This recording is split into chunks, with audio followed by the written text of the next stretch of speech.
my name is Dr. Thomas Pryor, and I'm the founder of the Relationship Dynamics Metaphysical Christian Ministry. And I'd like to thank you today for taking the time to join me this week to learn how the Word of God can help us to create, nurture, and preserve lasting and loving relationships with our spouses and partners. This week's session will cover one of the most important principles that we can all afford to nurture a little bit more in our relationships and throughout all areas of life. I'm very excited to share this session with you today, as I believe that this topic is so important, and it also happens to be one of my most favorite topics to speak about. To begin our session today, I'd like to read the prayer treatment entitled, "Love Will Light the Way."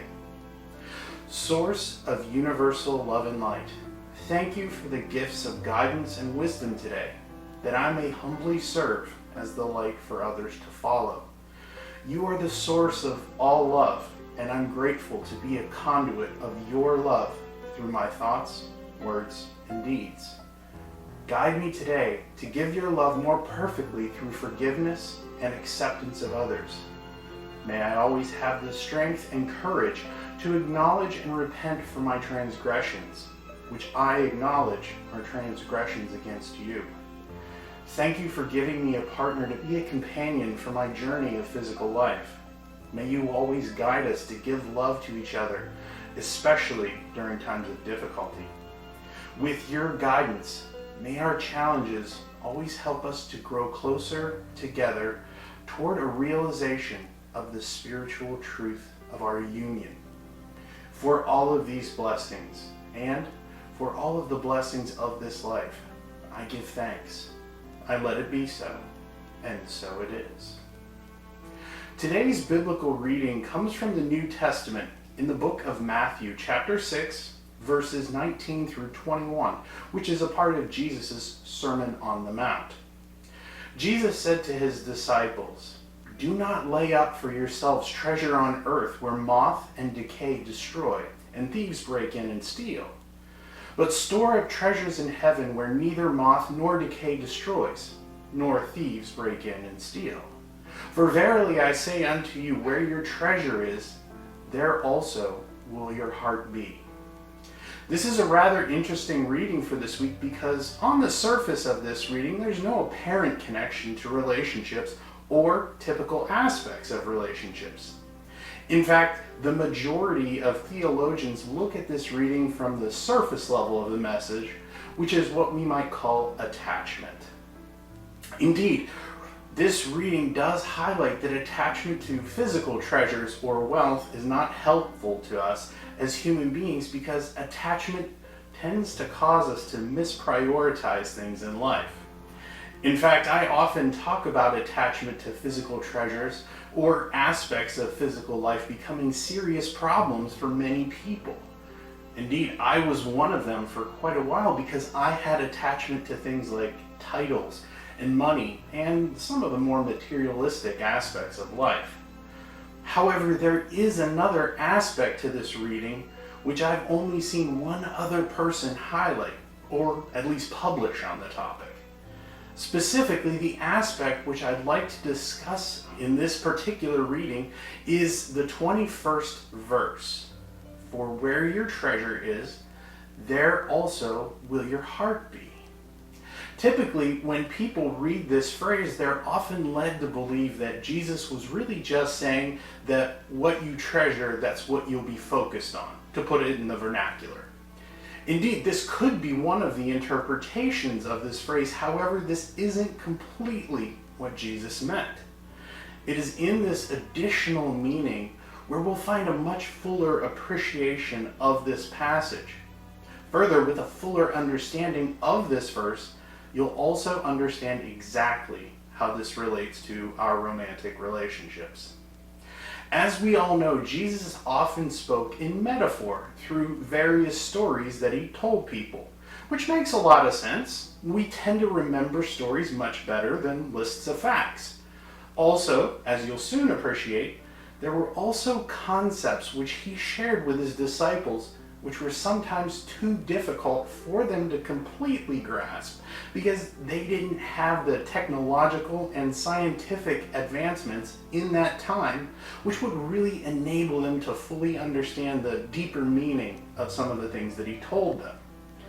Naturally, Jesus often made literal statements and asked literal questions as well. However, when reading through the Bible or studying the Bible, we might be a bit confused as to which of Jesus' statements are metaphors and which are literal.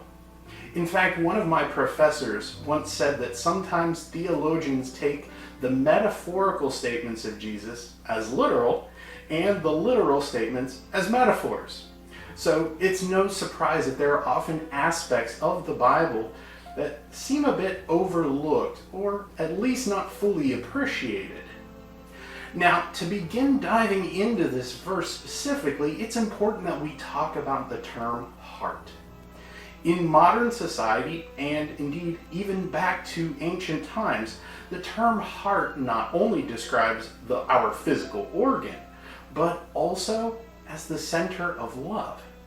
We've all heard the phrase, "I love you with all of my heart."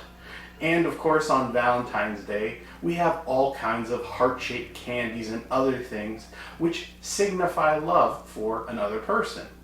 So when we talk about our hearts, we're often talking about love. In fact, this verse could be loosely interpreted as where your treasure is, there is also your love. It's for this reason that I think many people get caught up in the passage's message regarding avoiding materialism. However, there is more than just this aspect to this passage. Since we all know that the term heart is often synonymous with love, we should dive into love a bit more as well. The term love seems to be another one of those words that everybody knows, but it's often difficult to really describe specifically. In the context of our relationships, we're typically thinking about the feelings that we have toward our partner. In this sense, love is often described as an emotion because the telltale sign of an emotion is a feeling. Anger has a feeling, sadness has a feeling, happiness has a feeling, excitement, and so forth. However, love seems bigger than that, doesn't it? I think we can all agree that love seems to be more than an emotion. In fact, we also know that love is also a connection with another person or another thing. Sometimes we might think of it as an emotional connection. However, can we have a happiness connection or a joy connection? Love just seems to be in a category of its own. When I think about the connection created by love, I always love to consider the connection that exists between a child and their mother. In fact, one of the greatest examples of a love connection is what people often call a mother's love for her children. This connection, which exists between mother and child, is considered to be one of the greatest expressions of love on earth. It's unbreakable. One's child could be a hardened criminal and have done all sorts of horrible things, but their mother will still love them.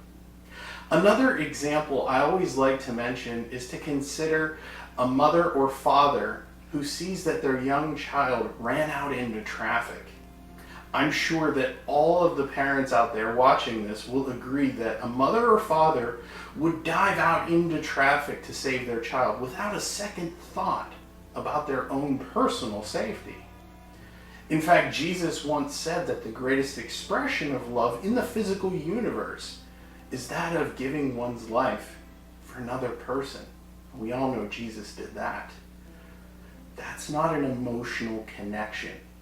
Happiness or joy or one of the regular emotions wouldn't cause a person to lay down their life for someone. So that connection isn't just an emotional connection. It's a spiritual connection. It is the supreme expression of connection and emotion throughout the universe. In fact, if you were to gather up all of the books and knowledge in the known universe and distill them down to one concept, you'd realize that they all boil down to love. Why do we work? Well, to make money and pay our bills. Why? So we have a place to live and to pay for food for our family. Why? So that we can provide for them. Why? Because we love them. If you consider all of those worldly things out there that we seek throughout our lives, the so-called treasures which Jesus mentioned in the passage, what are we really seeking anyway? If you ask the 5 why questions, you'll get love. We're seeking love in everything we do. Love is a powerful driver of our behavior, the most powerful driver. Now, sometimes we tend to think things like hate are pretty powerful because we see lots of negative things out there, and sometimes it seems that maybe negativity is just as powerful as love. But this isn't so. Someone who's motivated by love will go the distance. They'll defend their family. They'll jump out in front of that car for their child. A person who's vibrating to negativity like hatred simply will not go the full distance. They'll stop short. Love is the most powerful energy in the entire universe. Love is the creative principle throughout the universe. There is no energy which is more powerful than love. Love is truth. In fact, in Christianity, it's often said that God is love. This kind of makes sense, doesn't it? Love is the creative principle throughout the universe, just as God is. When a child is conceived, it's often called making love. Now, speaking of creating a child, did you know that the first organ that is formed when the child is being created is actually the heart? Seems kind of strange, doesn't it? Why not the brain? We're told that it's our unconscious mind in our brain that is operating the body, like beating our heart. How could our heart beat without a brain? In fact, how could our body be formed without a brain? There would have to be some form of consciousness that's directing the formation of our body. If it's not the brain, then what is it? Now, some people might say our DNA, which is partially true. Our DNA is our instruction manual for how our body is being created, but it doesn't actually do the creation or formation itself. An instruction manual to assemble a grill doesn't give me a grill. Even with all of the raw materials, someone or something must actually assemble it. Interestingly enough, many people do not know this. It has been now proven that people actually have 2 brains. One is in our head and one is in our heart. It is the heart's brain that's actually constructing our bodies in utero. So you might consider that your heart is actually the most fundamental aspect of your consciousness. It was the initial consciousness that ultimately became you. In fact, in our language, we often refer to this when we say things like, well, my heart is telling me X. Indeed, there is consciousness in our heart. You might think of it as loving consciousness, since we've already established that our heart is referred to as our center of love. For where your treasure is, there will be your heart also. Jesus was being literal in this passage, not just metaphorical. The real treasure of this world is where our heart is, the center of love, the power of creation, the spiritual energy or God, which is more powerful than all energies throughout the universe, the creative principle of the universe. It is in our heart where the spiritual truth of selfhood exists. One of my favorite authors, Don Miguel Ruiz, states in at least one of his books that love is truth. And if it's not of truth, then it's not of love. If it is not of love, then it's a part of the lie. Negativity is part of the lie because it is not truth and love. Our hearts do not have negativity. God is always happy because love is always happy. But we don't always act out of truth or love, though, do we? No. Sometimes we're angry, hurtful, bitter, resentful, non-forgiving, deceitful, and all sorts of other negative things. Negativity isn't truth because it's not of love.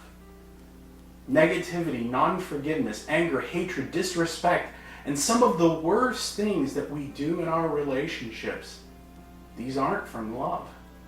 The energy of our heart, the consciousness of our heart is loving. This is our truest nature. Unfortunately, even though we all have spiritual love and the presence of God inside of us, we don't always manifest it, though, do we? Our brain gets in the way. Our brains tend to be full of things that aren't from love. Negativity, patterns of behavior, and all manner of things which literally act as a barrier between who we are at our core and who we show up as in our lives and in our relationships. One of the worst of these barriers is that of non-forgiveness. Most people don't realize that when we harbor non-forgiveness and negativity towards others or ourselves in our brains, we're creating a barrier between the love of God that is within us. This barrier prevents us from truly giving and receiving love to ourselves, to our partner, to our kids, and all others. Non-forgiveness and negativity literally squeezes this wellspring of unlimited love through a little straw. Although we may not have non-forgiveness for our partner, the reality is that any non-forgiveness or negativity we have just limits us from being able to give love completely to our partner or to our kids or families and friends.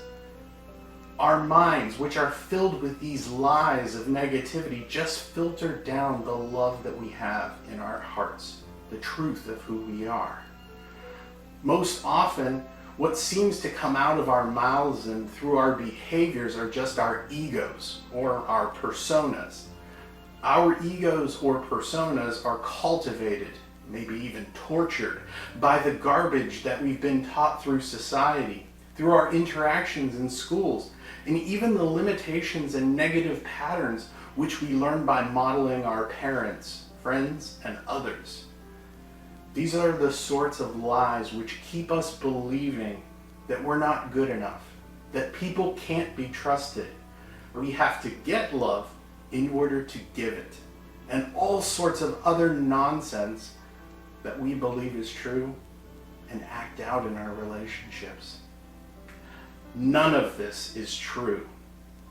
Imagine how you could give love to your partner, to your kids, family, friends, and others if you did not have these things, these lies, which are not of love, holding you back. Jesus was absolutely correct. In fact, our most precious treasure is where our heart is. It's the spiritual truth of who we are, which is an individualized expression of God or love. So what do? We know that negativity and non-forgiveness are acting as a barrier to truly giving and receiving love. So we have to address this. We must release all of the non-forgiveness and negativity that we have for others, and any that we have for ourselves, in fact. It's when we let go of all of this that we have the ability to really tap into the greatest treasure that we've been given, which is unlimited in its supply and has the power to heal all of the wounds which our brains have caused. Interestingly enough, so many of us are chasing all of the worldly possessions, the people, relationships, and significance in the world so that we can just experience the joy, fulfillment, and peace of love.